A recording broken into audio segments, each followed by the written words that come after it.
में मदन मोहन जी के मंदिर में झाड़ू का काम करते थे।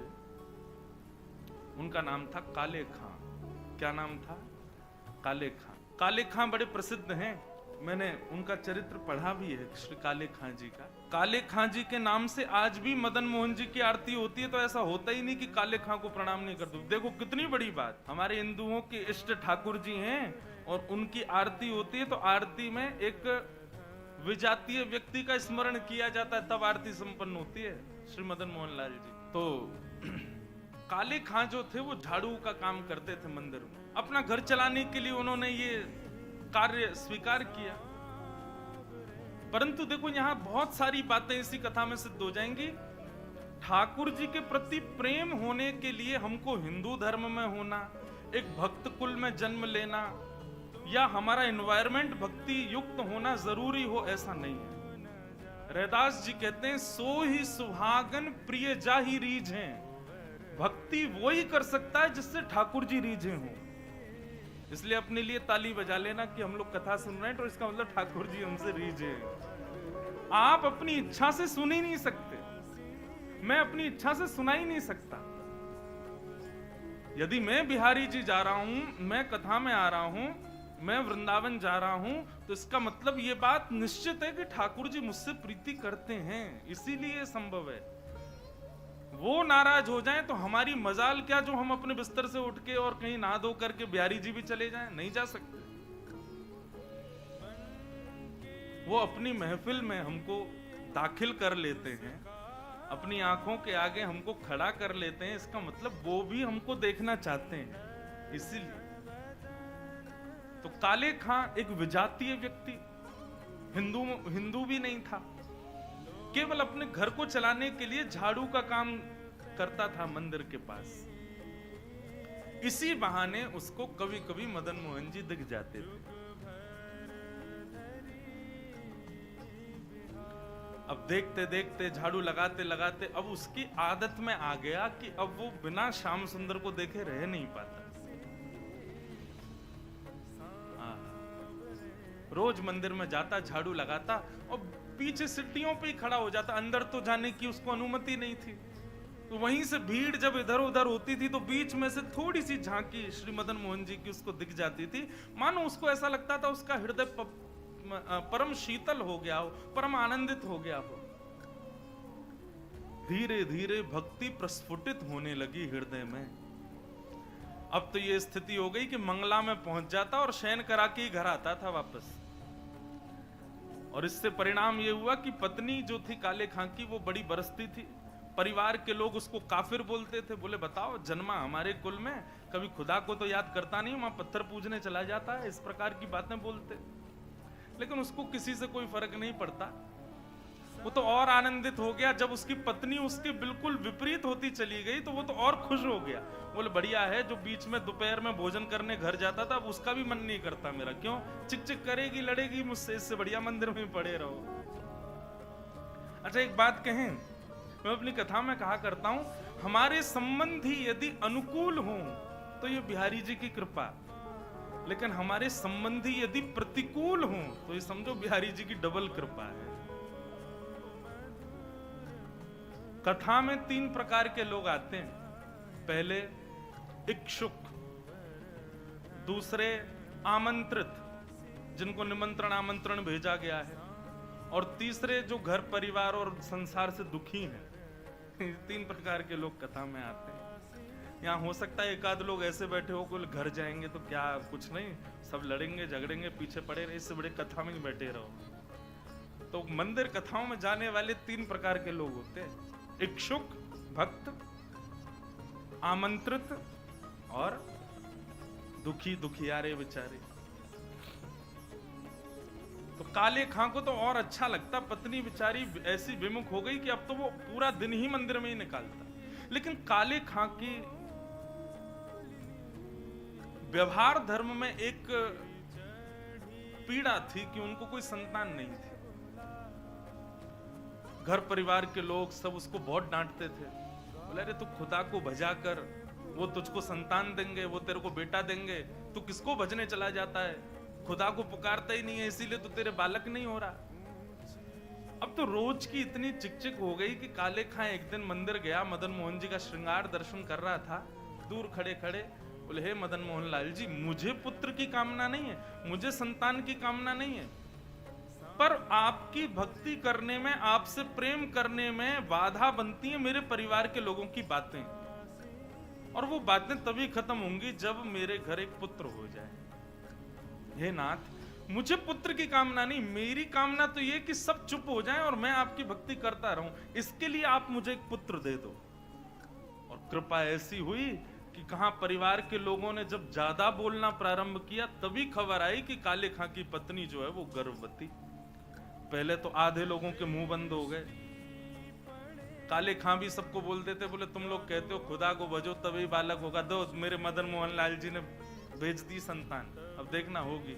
फिर ये हुई कि अब बेटी हुई तो समझेंगे कि इसके ठाकुर जी ने दी, बेटा हुआ तो समझेंगे हमारे खुदा ने दिया। बोले ऐसा नहीं, ये तो हमारे ठाकुर जी कृपा करेंगे, उन्हीं की कृपा से ही हो रहा है। और काले खां के यहां पर एक पुत्र ने जन्म लिया। जन्म लेते ही महाराज काले खां बड़ा खुश, इसलिए नहीं कि पुत्र हुआ, इसलिए कि अब सबके मुंह बंद हो गए, अब मुझसे कोई कुछ नहीं कहेगा, अब मैं निरंतर मदन मोहन लाल जी का खूब दर्शन किया करूंगा। लेकिन हमारे ठाकुर जी सीधी सीधी जीवन जिए कोई, इससे ठाकुर जी को आनंद नहीं आता। हमें बिहारी जी बड़े चतुर हैं, खुद टेढ़े हैं तो इसलिए भक्तों का भी जीवन टेढ़ा मेढ़ा ही कर देते हैं। ये बात आप सबने अनुभव की होगी। जीवन में अगर 10-15 दिन बड़े खुशी खुशी निकल जाएं तो चिंता और बन जाती है, अब पता नहीं क्या होने वाला है, 10 दिन से कुछ हुआ नहीं है मेरे साथ, निश्चित कुछ तो होगा। अब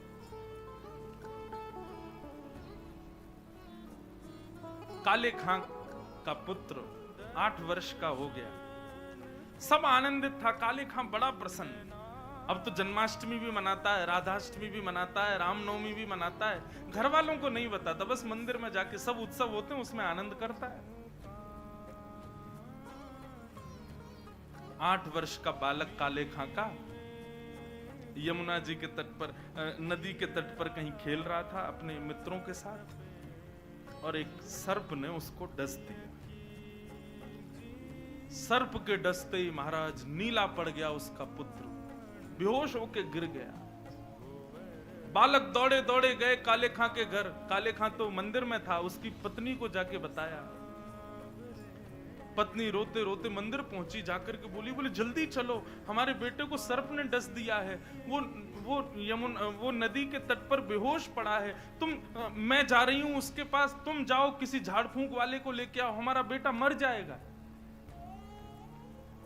लेकिन काले खां व्यस्त था ठाकुर जी की श्रृंगार आरती में, श्रृंगार आरती हो रही थी।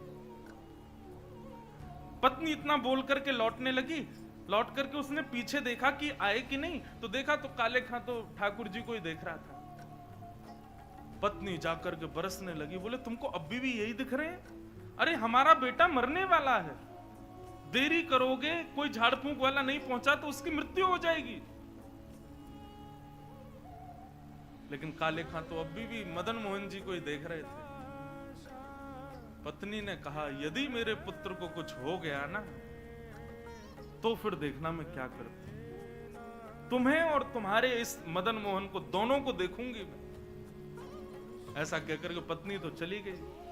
काले खां वहीं खड़े रहे, नेत्रों से अविरल अश्रुधार बहाने लगे, इसलिए नहीं कि पुत्र को सर्प ने डसा, इसलिए हे मदन मोहन लाल, क्यों आप चैन से नहीं बैठने देते मुझको, क्यों आप चैन से मुझे दर्शन नहीं करने देते? ये सब मुझे पता है आपकी लीलाएं हैं, और ये सब क्यों करते हो ये भी मुझे पता है, मुझे परखने के लिए कि मैं अपनी स्थिति से च्युत तो नहीं हो रहा कहीं। लेकिन मेरा पुत्र दिया आपने था तो बचाओगे भी आप ही। और पुनः कहूंगा, इसलिए नहीं कि मेरा पुत्र है, इसलिए कि मैं आपसे दूर ना हो जाऊं, बस मेरे पुत्र को बचाना। संध्या आरती के बाद जैसे ही कपाट बंद हुए, काले खां नदी के तट पर पहुंचा। भीड़ इकट्ठी थी। पत्नी को जैसी पता चला, काले खां बोले आगे ओझा को नहीं लाए, झाड़ फूंक वाले को, बोले वो तो मैं भूल गया। इतना कहना हुआ कि महाराज परिवार के लोगों ने काफिर काफिर कहकर के काले खां को सुनाना प्रारंभ कर दिया। दौड़ करके गए, ओझा को लेकर के आए। जैसे ही ओझा ने आकर के उसकी नब्ज आदि देखी तो कहा ये बालक तो जीवित नहीं है, इसकी तो मृत्यु हो चुकी। सब रोने लगे। काले खां की पत्नी ने अपने पुत्र को गोद में उठाया और ले गई और मदन मोहन जी के द्वार पर जाकर के अपने पुत्र को रख दिया। बोले बहुत कहते थे मदन मोहन लाल जी ने दिया है, मदन मोहन लाल जी ने दिया है, तो ये जीवित करके दिखाएं इसको अब। और यदि ये जीवित नहीं हुआ, खुद भी मर जाऊंगी, तुमको भी मार दूंगी और पूरे परिवार को नष्ट कर दूंगी इन्हीं की दहली पर। तब काले खां ने मदन मोहन लाल जी को निहारा और निहार करके कुछ शब्द काले खां ने लिखे। हैं तो थोड़े उर्दू के अल्फाज, लेकिन हैं बहुत सुंदर। इनमें से कई शब्दों के अर्थ तो मुझे भी नहीं पता, उर्दू में है। पर एक बात कहें, भक्त की जब चरमोत्कृष्ट भक्ति हो जाती है ना, तो उसकी भक्ति शब्दों के रूप में निकलने लगती है। जब भक्ति चरम स्थिति में पहुंचती है, कहां मीराबाई ने नहीं गाया, सूरदास ने नहीं गाया, तुलसीदास ने, सबने गाया। एक बात नोट कर लीजिएगा, जिसने पाया उसने गाया, और जिसने नहीं पाया वो गा नहीं पाया कभी। यदि बिहारी जी मिलेंगे ना, तो आप गाने का प्रयास नहीं करोगे, गाना अपने आप होगा, अपने आप प्रकट होंगे शब्द आपके मुख से। अभी हमारी स्थिति क्या है, अभी हम सूरदास के पद गाते हैं, अभी मीराबाई के पद गाते हैं, अपने हमारी कोई निर्माण नहीं है, अपनी हमारी कोई सामर्थ्य नहीं है। पर जिस दिन बिहारी जी मिलेंगे, उस दिन जिह्वा में सामर्थ्य आएगी और आप कुछ ना कुछ गाओगे, ये निश्चित है। जो पाएगा वो गाएगा। काले खां मदन मोहन लाल जी की ओर देखने लगा और कहने लगा, मुसफक साफीक रफीक दिल दोस्त मेरे नजदीकी हकीकी ख्याल कीजिए। मेहरबान कदरदान आला तू जहान बीच, मुझसे गरीबों का गुनाह माफ कीजिए। काले बेकरार खड़ा तेरे दरबार पे, नंद के कुमार जरा गौर अब कीजिए। हिंदुओं के नाथ तो हमारा कुछ दावा नहीं, जगत के हो नाथ तो हमारी सुध लीजिए। हे मदन मोहन लाल, एक द्वार पर खड़ा है तुम्हारे, यदि तुम हिंदुओं के नाथ हो तो हम वापस चले जाएंगे, कोई कृपा मत करना। पर मैंने सुना है लोग आपको जगन्नाथ बुलाते हैं। जगत के हो नाथ, जगत के हो नाथ तो हमारी सुध लीजिए।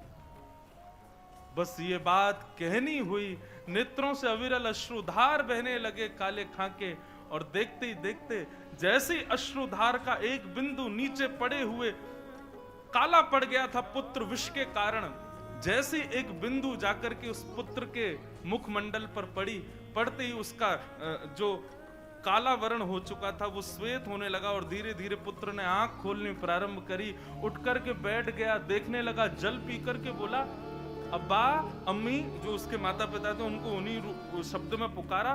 बोले कि वो कहाँ गया? बोले कौन? अरे अभी जो यहाँ खड़ा था, मेरे समान छोटा सा बालक था, मेरे जैसा ही सांवला उसका वर्ण था, मोर मुकुट पहनी थी, बहुत सुंदर उसकी मुस्कान, उसके ऐसे सुंदर नेत्र थे, वो मेरा सखा है, वो मेरे गले में गलवैयां डाल करके खड़ा था, कहाँ गया वो? और ये भाव देखते ही वहां खड़े जितने लोग थे सबने मदन मोहन लाल जी को दंडवत प्रणाम किया। सब समझ गए, बोले किसने की है कृपा हमको पता है। तब से लेके आज तक श्री मदन मोहन लाल जी की आरती होती है तो आरती होते ही वहां का एक आरती पूर्ण होते ही एक पंक्ति गाई जाती है। कारे के बेटा को जब कारे ने खाया, कारे के बेटा को जब काले ने खाया, कारे की कविता सुन बेटा जिवायो है। काले खां के बेटा को जब काले नाग ने खाया तब काले खां की कविता सुन करके उसके बेटा को जिवाने वाले बोल मदन मोहन लाल की जय।